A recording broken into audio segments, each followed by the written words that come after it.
Hi ನಮಸ್ತೆ good morning ಹೇಗಿದ್ದೀರಾ ಎಲ್ಲರೂ ಚೆನ್ನಾಗಿದ್ದೀರಾ ಅಂತ ಭಾವಿಸ್ತೀನಿ. So welcome back to my YouTube channel. So ಇದು ಬಂದುಬಿಟ್ಟು actually last week vlog guys. ನಾನು ಏನು ಅಂತಂದರೆ ನಮ್ಮ ಅಪ್ಪುಗೆ ಲಾಸ್ಟ್ ವೀಕೆಲ್ಲ ಫುಲ್ ಟೆಸ್ಟ್ ನಡೀತಾಯಿತ್ತು. ಅದೇನೋ ಗೊತ್ತಿಲ್ಲ, ಟೆಸ್ಟ್ ಇರೋವಾಗಲೇ ಅವ್ನಿಗೆ ಹುಷಾರಿಲ್ದಿರ ಆಗುತ್ತೆ. ನಾನು ಆ್ಯಕ್ಚುಲಿ ಏನಂತಂದರೆ ಮಂಡೆಯಿಂದ ಸ್ಟಾರ್ಟ್ ಆಯಿತು ಲಾಸ್ಟ್ ವೀಕ್ ಅವ್ನಿಗೆ ಟೆಸ್ಟು. ಸಂಡೇ 4 o'clock ಹಂಗೆ ಫೀವರ್ ಬಂದಿತ್ತು. ಆದರೂ ನಾನು ನನ್ನ ಸಿರಪ್ ಇಟ್ಕೊಂಡಿರ್ತೀನಿ ಅವನಿಗೆ. ಸೊ ಫೀವರ್ ಸಿರಪ್ಪು ಸೊ ಹಾಕಿದ್ದೆ, ಕಮ್ಮಿ ಆಗಿತ್ತು. ಬಟ್ ಅವ್ರ ಮ್ಯಾಮಿಗೆ ಕಾಲ್ ಮಾಡಿ ಇನ್ಫಾರ್ಮ್ ಮಾಡಿದ್ರೆ ಟೆಸ್ಟ್ ಮುಗಿಸ್ಬಿಟ್ಟು ಕರ್ಕೊಂಡೋಗಿ ಅಂತ ಹೇಳಿದ್ರು. ಸೊ ಅವ್ನಿಗೆ ಟಿಫನ್ ಮಾಡ್ಸೋಣ ಅಂತ ಅಂದ್ಬಿಟ್ಟು ಬೆಳಗ್ಗೆ ಬ್ರೇಕ್ಫಾಸ್ಟ್ ಇಡ್ಲಿ ಸಾಂಬಾರು ಮಾಡಿದ್ದೀನಿ. ಸೊ ಚೆನ್ನಾಗೇ ಇರ್ತಾನೆ. ಟೆಸ್ಟನ್ನು ತುಂಬ ಸಲ ಈಗಲೇ ಅಲ್ಲ, LKGಯಿಂದ ನಾನು ಅಬ್ಸರ್ವ್ ಮಾಡಿದ್ದೀನಿ. ಸೊ ಟೆಸ್ಟ್ ಟೈಮು ಎಕ್ಸಾಮ್ ಟೈಮ್ಸಲ್ಲೇ ಹುಷಾರಿಲ್ದಿರ ಆಗುತ್ತೆ, ಅಥವಾ ಏನಾದರೂ ಡ್ಯಾನ್ಸ್ ಪ್ರೋಗ್ರಾಮ್ ಏನಾದರೂ ಇರುತ್ತಲ್ಲ ಸ್ಕೂಲಲ್ಲಿ, ಅದೇ ಟೈಮಲ್ಲೇ ಹುಷಾರಿಲ್ದಿರ ಆಗುತ್ತೆ. ಸೊ ದಟ್ ನನಗೆ ವ್ಲಾಗ್ ಅಪ್ಲೋಡ್ ಮಾಡೋಕ್ಕೂ ಆಗಲಿಲ್ಲ, ವೀಡಿಯೋ ಮಾಡ್ಕೊಳ್ಳೋಕ್ಕೂ ಆಗಲಿಲ್ಲ. ಸೊ ಏನೇನು ಮಾಡ್ಕೊಂಡಿದ್ದೀನಿ ಶಾರ್ಟ್ ಕ್ಲಿಪ್ಸ್ ಏನೋ ಸ್ವಲ್ಪ ಚೂರು ಮಾಡ್ಕೊಂಡಿರೋದೇ ಇದು ಮಾಡಿ ಅಪ್ಲೋಡ್ ಮಾಡ್ತಾಯಿದ್ದೀನಿ. ಸೊ ಆ ವ್ಲಾಗು ಮತ್ತು ನಿಮಗೆ ಸಂಕ್ರಾಂತಿದು ನಾವೇನು ಅಷ್ಟು ಗ್ರ್ಯಾಂಡಾಗೆಲ್ಲ ಏನೋ ಸಿಂಪಲಾಗಿ ಸೆಲೆಬ್ರೇಟ್ ಮಾಡಿದ್ವಿ. ಸೊ ಅದು ಕೂಡ ನಿಮಗೆ ಸೇಮ್ ವ್ಲಾಗಲ್ಲಿ ಬರುತ್ತೆ.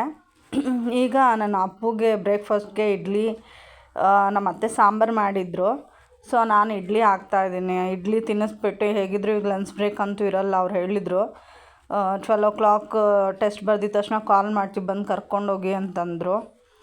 ಸೊ ಸರಿ ಆಯಿತು ಅಂತ ಅಂದ್ಬಿಟ್ಟು ಕಳಿಸೋದೇ ಬೇಡ ಅಂದ್ಕೊಂಡಿದ್ದೆ. ಬಟ್ ಟೆಸ್ಟ್ ಟೈಮಲ್ಲಿ ಮತ್ತೆ ಅವ್ರು ರೀಟೆಸ್ಟ್ ಕೊಡೋದಿಲ್ಲ ಅಂತ ಹೇಳಿದರು. ಸೊ ಅದಕ್ಕೆ ಕಳಿಸೋಣ ಅಂತ ಹೇಳಿ ರೆಡಿ ಮಾಡ್ತಾಯಿದ್ದೀನಿ. ಬ್ರೇಕ್ಫಾಸ್ಟ್ ರೆಡಿ ಮಾಡ್ಬಿಟ್ಟು ಆಮೇಲೆ ಅಪ್ಪನ ಎಬ್ಬರಿಸೋಣ ಅಂಥೇಳಿ ಬ್ರೇಕ್ಫಾಸ್ಟ್ ಪ್ರಿಪೇರ್ ಮಾಡ್ತಾಯಿದ್ದೀನಿ. ಸೊ ಆಮೇಲೆ ಅಪ್ಪನ ಎಬ್ಬರಿಸಿ ಅಪ್ಪನ ರೆಡಿ ಮಾಡಿ ಹಾಲು ಕೊಟ್ಟು ಅವನಿಗೆ ಹುಷಾರಿರಲಿಲ್ಲ, ಇನ್ನು ಬಸ್ಸಲ್ಲಿ ಹೋದರೆ ಸೀಟ್ ಸಿಗುತ್ತೋ ಇಲ್ವೋ ಅಂತ ಅಂದ್ಬಿಟ್ಟು ಟೈಮ್ ಬೇರೆ ಆಗಿಬಿಡುತ್ತೆ ಅಂತೇಳಿ ಆಟೋಲ್ಲಿ ಕರ್ಕೊಂಡು ಹೋಗ್ತಾಯಿದ್ದೀನಿ. ಸೊ ಆಟೋಲ್ಲಿ ಕರ್ಕೊಂಡು ಹಂಗೆ 12 ಗಂಟೆಗೆ ಹಾಗೆ ಕರ್ಕೊಂಡು ಅಮ್ಮ ಮನೆಗೆ ಹೋಗಿ 2:30ಗೆ ಬರ್ತಾರೆ ಅಂತ ಹೇಳಿದ್ರು ಅಪ್ಪಗೆ ತೋರಿಸೋ ಡಾಕ್ಟ್ರು. ಸೊ ಅಲ್ಲಿ ಹೋಗಿ ಹಾಸ್ಪಿಟ್ಲಿಗೆ ತೋರಿಸ್ಕೊಂಡು ಪಾನಿಪುರಿ ಬೇಕೇ ಬೇಕು ಅಂತಂದ. ಫೀವರ್ ಬೇರೆ ಇತ್ತು, ಕೋಲ್ಡ್ ಕಾಫ್ ಆಗಿತ್ತು, ಬೇಡ ಅಂದರೆ ಕೇಳಲಿಲ್ಲ. ಫೀವರ್ ಇದ್ದಿದ್ದರಿಂದ ನಾನು ಸರಿಯಾಗಿ ಊಟನೂ ಮಾಡ್ತಾಯಿರಲಿಲ್ಲ. ಸರಿ ಪರವಾಗಿಲ್ಲ ತಿನ್ನು ಅಂಥೇಳಿ ಪಾನಿಪುರಿ ಗೋಲ್ಗಪ್ಪ ಅದು ಯಾವಾಗೂ ಕೇಳ್ತಾನೆ, ಗೋಲ್ಗಪ್ಪ ಅಂದರೆ ಇಷ್ಟ ಅವನಿಗೆ. ಸೊ ಅದೊಂದು ಕೊಡಿಸ್ದೆ, ತಿಂತಾಯಿದ್ದಾನೆ. ಬೇರೆ ಏನೂ ಕೇಳಲ್ಲ ಫ್ರೆಂಡ್ಸ್, ಅವನು ಗೋಲ್ಗಪ್ಪ ಒಂದೇ ಕೇಳೋದು. ಪಾನಿಪುರಿ ಗೋಬಿ ಇನ್ನೇನು ತಿನ್ನಲ್ಲ. ಇದು ಮಾತ್ರ ತುಂಬ ಇಷ್ಟಪಟ್ಕೊಂಡು ತಿಂತಾನೆ. ಸೊ ತಿನ್ನಲಿ ಅಂತ ಅಂದ್ಬಿಟ್ಟು ಕೊಡಿಸ್ದೆ. ಆಮೇಲೆ ಮನೆಗೆ ಬಂದು ನಮ್ಮ ಅತ್ತೆ ಹತ್ರ ಸ್ವಲ್ಪ ಆಟ ಆಡ್ತಾಯಿದ್ದ. ಸೊ ಇದು ಬಂದು ಸಂಕ್ರಾಂತಿ ದಿನ ಹಬ್ಬದ ವ್ಲಾಗು ಗೈಸ್. ಏನೂ ಜಾಸ್ತಿ ನಾನು ವೀಡಿಯೋ ಶೂಟ್ ಮಾಡ್ಕೊಳಕ್ಕಾಗಲಿಲ್ಲ. ಸೊ ಅಪ್ಪಗೆ ಬೇರೆ ಹುಷಾರಿರ್ಲಿಲ್ವಲ್ಲ 1 ವೀಕಿಂದ. ಸೊ ಬೇಜಾರಾಗ್ಬಿಟ್ಟಿತ್ತು. ಸೊ ನಮ್ಮ ಅತ್ತೆ ಎಲ್ಲ ರೆಡಿ ಮಾಡಿಕೊಂಡು ಪೂಜೆ ಎಲ್ಲ ಮಾಡ್ತಿದ್ರು. ಆ್ಯಸ್ ಯೂಶ್ವಲ್ ಪೊಂಗಲ್ ಮಾಡಿದ್ವಿ, ಸ್ವೀಟ್ ಪೊಂಗಲ್ಲು. ಅವರೆಕಾಯಿ, ಕಡಲೆಕಾಯಿ, ಗೆಣಸು ಎಲ್ಲ ಬೇಯಿಸಿದ್ರು. ಸೊ ಸಿಂಪಲ್ ಪೂಜೆ ಮಾಡಿದ್ವಿ ನಮ್ಮ ಮನೆಯಲ್ಲಿ. ಸೊ ಅಪ್ಪು ನೋಡಿ ಔಟ್ಫಿಟ್ ಹೆಂಗಿದೆ ಅಪ್ಪುದು.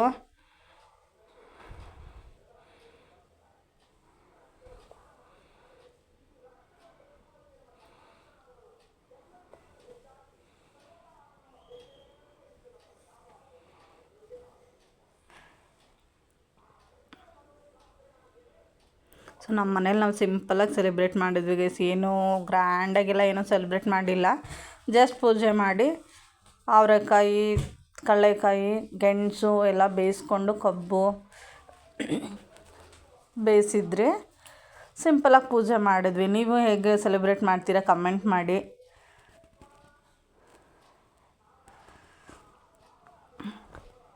ಬೇಜಾರಾಗ್ಬಿಟ್ಟಿತ್ತು.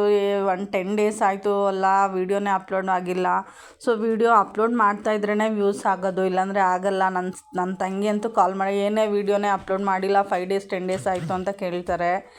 ಸೊ ಬಟ್ ಏನು ಅಂತಂದರೆ ರೆಗ್ಯುಲರಾಗಿ ವೀಡಿಯೋ ಅಪ್ಲೋಡ್ ಮಾಡಿದ್ರೆ ವ್ಯೂಸ್ ಬರುತ್ತೆ, ಸಬ್ಸ್ಕ್ರೈಬರ್ಸು ಇಂಕ್ರೀಸ್ ಆಗ್ತಾರೆ. ಬಟ್ ಏನು ಗೈಸ್, ನಾವೆಲ್ಲ ಮಿಡಲ್ ಕ್ಲಾಸ್ ಅಲ್ವಾ. ಸೊ ಮಿಡಲ್ ಕ್ಲಾಸ್ ಅಂದರೆ ಏನು ಅಂಥ ಕಂಟೆಂಟ್ ಎಲ್ಲ ಏನೂ ಇರೋದಿಲ್ಲ. ಡೈಲಿ ಸೇಮ್ ರೊಟೀನ್ ಇರುತ್ತೆ. ನಾರ್ಮಲ್ ಬ್ರೇಕ್ಫಾಸ್ಟ್ ಮಾಡು, ಮಗುಗೆ ರೆಡಿ ಮಾಡು, ಸ್ಕೂಲಿಗೆ ಕರ್ಕೊಂಡೋಗು, ಆ ಥರ. ಸೊ ನಂಗೆ ಸೇಮ್ ಮಾಡೋಕ್ಕೆ ಇಷ್ಟ ಆಗೋಲ್ಲ. ಏನಾದರೂ ಕಂಟೆಂಟ್ ಇದ್ದರೆ ಮಾಡ್ಬೋದು. ಸೊ ಅದನ್ನೇ ಡೈಲಿ ಹೇಳಕ್ಕೆ ನನಗೆ ಮಾಡೋಕ್ಕೆ ಬೇಜಾರಾಗುತ್ತೆ, ಮತ್ತು ನೋಡೋಕ್ಕೆ ಹೆಂಗಾಗುತ್ತೆ. ಸೊ ಅದಕ್ಕೆ ನಾನು ಮಾಡಲಿಲ್ಲ. ಸೊ ಟ್ರೈ ಮಾಡ್ತೀನಿ ಯಾವುದಾದ್ರೂ ಕಂಟೆಂಟ್ ಇದ್ದರೆ ಆದಷ್ಟು ಕಂಟೆಂಟ್ ಇರೋದನ್ನು ಅಥವಾ ಇನ್ಫಾರ್ಮೇಷನ್ ಇರೋದನ್ನು ವೀಡಿಯೋ ಮಾಡೋಕ್ಕೆ ಟ್ರೈ ಮಾಡ್ತೀನಿ. ಮತ್ತು ನಾನು ಗೋಲ್ಡ್ ಸ್ಕೀಮ್ ಬಗ್ಗೆ ಹೇಳಿದ್ನಲ್ಲ ಲಾಸ್ಟ್ ಟೈಮು ಲಲಿತಲ್ಲಿ ಹಾಕಿದ್ದಿದ್ದು, ಅದು ಕಂಪ್ಲೀಟ್ ಆಯಿತು. ಬಟ್ ನಾನು ಮತ್ತೆ ಲಲಿತಲ್ಲಿ ಹಾಕಿಲ್ಲ, ಬೇರೆ ಕಡೆ ಹಾಕಿದ್ದೀನಿ ಮತ್ತು ಗೋಲ್ಡ್ ಸ್ಕೀಮು. ಅದೇನು ಡೀಟೇಲ್ಸ್ ಅಂತ ನಾನು ನಿಮಗೆ ಶಾರ್ಟ್ಲಿ ಕಮ್ಮಿಂಗ್ ಬ್ಲಾಗ್ಸಲ್ಲಿ ಹೇಳ್ತೀನಿ. ಸೊ ಡೀಟೇಲ್ಸ್ ಕೊಡ್ತೀನಿ, ಯಾಕೆ ಅಲ್ಲಿ ಹಾಕಿಲ್ಲ, ಯಾಕೆ ಬೇರೆ ಕಡೆ ಹಾಕಿದ್ದೀನಿ. ಸೊ ಅದು ನಿಮಗೆ ಕಮ್ಮಿಂಗ್ ಬ್ಲಾಗ್ಸಲ್ಲಿ ನೋಡಿ ನಿಮಗೆ ಇನ್ಫಾರ್ಮೇಷನ್ ಕೊಡ್ತೀನಿ. ಸೊ ಅದು ಒಂದೇ ಒಂದು ರೀಸನ್ಗೆ ನಂಗೆ ಲಲಿತಲ್ಲಿ ಹಾಕಿದ್ದು ಕೂಡ ತುಂಬ ಚೆನ್ನಾಗಿತ್ತು, ಲಲಿತಾ ಜ್ಯುವೆಲರ್ಸಲ್ಲಿ. ಬಟ್ ಇವಾಗ ಇದನ್ನು ಯಾಕೆ ಬೇರೆ ಕಡೆ ಚಾಯ್ಸ್ ಮಾಡಿಕೊಂಡೆ ಅನ್ನೋದು ನಾನು ನಿಮ್ಗೆ ಹೇಳ್ತೀನಿ ನೋಡಿ ಕಮ್ಮಿಂಗ್ ಬ್ಲಾಗ್ಸಲ್ಲಿ. ಬಟ್ ಸಪೋರ್ಟ್ ಮಾಡಿ, ನಂಗೆ ನಿಮ್ಗೆ ಸಪೋರ್ಟ್ ಬೇಕು.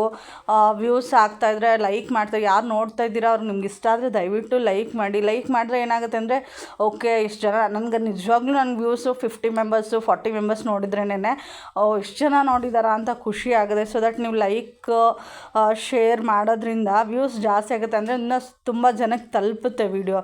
ಸೊ ದಟ್ ಜಾಸ್ತಿ ಜನ ನೋಡಿದ್ರೆ ನಮಗೂ ವೀಡಿಯೋ ಮಾಡೋಕ್ಕೆ ಖುಷಿ ಆಗುತ್ತೆ ಫ್ರೆಂಡ್ಸ್.